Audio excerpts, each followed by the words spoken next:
Hello मेरे प्यारे student, good morning. कैसे हैं आप लोग? उम्मीद करता है कि बहुत अच्छे होंगे, स्वस्थ होंगे और पढ़ाई कर रहे होंगे। देखिए बाबू, अब आपके पास बहुत कम समय बच रहा है, समझे ना? तो इसलिए पढ़ाई जो है मन से कीजिए ताकि आप लोग का रिजल्ट सही से आ सके।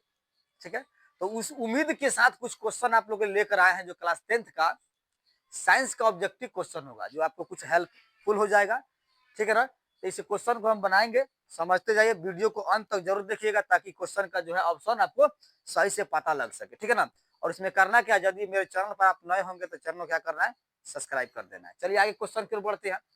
कहता है क्वेश्चन एक, जो बोर्ड पर आपको देखिए क्वेश्चन कहता है खड़िया का रासायनिक सूत्र है। देखिए खड़िया, देखिए यह सूत्र जो है अक्सर एग्जाम में पूछा गया है।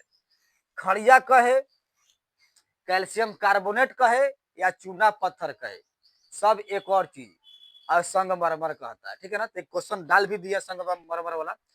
तो खड़िया रहे या चूना पत्थर रहे या आपको कैल्शियम कार्बोनेट कहता है, उसको आपको लॉक कर देना है। तो देखिए क्वेश्चन कहता है खड़िया का रासायनिक सूत्र है। तो देखिए आप ऑप्शन ए दिख रहा है MgCO3, Na2CO3 और CaCO3 और डी कहता है कोई नहीं।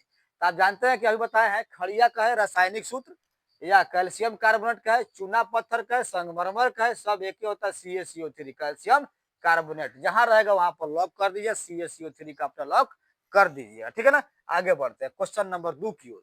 कहता है ग्लूकोज या ग्लूकोज का रासायनिक सूत्र निम्नलिखित में कौन है? यह तो आपको पता होगा। तो ग्लूकोज या ग्लूकोज का रासायनिक सूत्र क्या C6H12O6 होता है। तो देखिए C6H12O6, तो यह अपना ग्लूकोज का लॉक कर दीजिएगा। अब बढ़ते हैं क्वेश्चन 3 की ओर।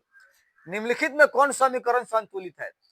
तो संतुलित और असंतुलित आपको पहले पढ़ा दिया गया है, बता दिया गया, अपलोड कर दिए हैं वीडियो। तो समीकरण संतुलित कब होगा? जब दाएं और बाएं पक्ष में, ठीक है ना, किसी तत्व की परमाणुओं की संख्या यदि बराबर होती है तो समीकरण संतुलित होती है। तो तत्वों की परमाणुओं की संख्या यदि बराबर नहीं हो तो क्या संतुलित नहीं होती है?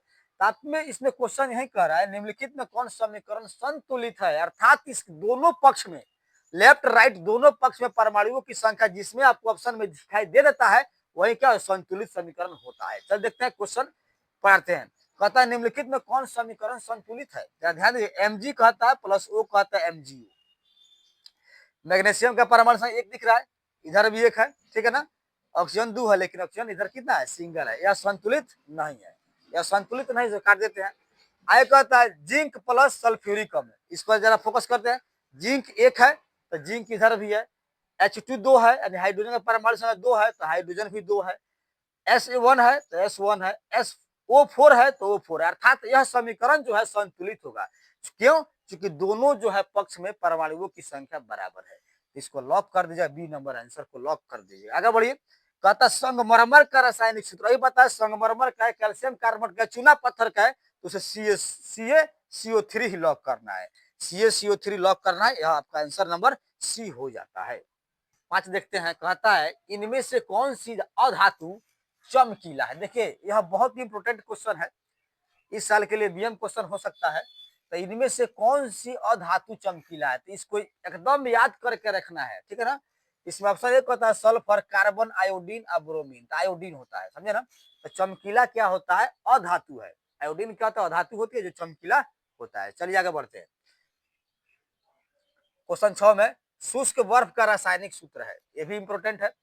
तो शुष्क बर्फ का रासायनिक सूत्र क्या होता है? CO दे रखा है, बी नंबर का CO2, सी नंबर का H2O, इनमें कोई नहीं। अच्छा कोई नहीं, तो अपना जो है शुष्क बर्फ का रासायनिक सूत्र होता है CO2, समझे ना? तो CO2 को लॉक कर दीजिएगा। आगे बढ़ते हैं 7 नंबर की ओर। कहता है 7 नंबर क्वेश्चन कि निम्न में कौन सी अधातु विद्युत का सुचालक है? देखिए इसमें शर्त डाल दिया, अधातु भी होगी और विद्युत का सुचालक भी है। ठीक है ना? तो ऑप्शन देखें, क्लोरीन कहता है, ग्रेफाइट कहता है, फास्फोरस कहता है, सल्फर। ये इसको भी याद करके रखना है कि ग्रेफाइट एक ऐसी अधातु है जो विद्युत का सुचालक होता है। ग्रेफाइट का पेंसिल में होता है, समझे ना? तो ग्रेफाइट क्या है? एक अधातु है लेकिन विद्युत का सुचालक होता है। ऑप्शन नंबर बी को लॉक कर दीजिएगा।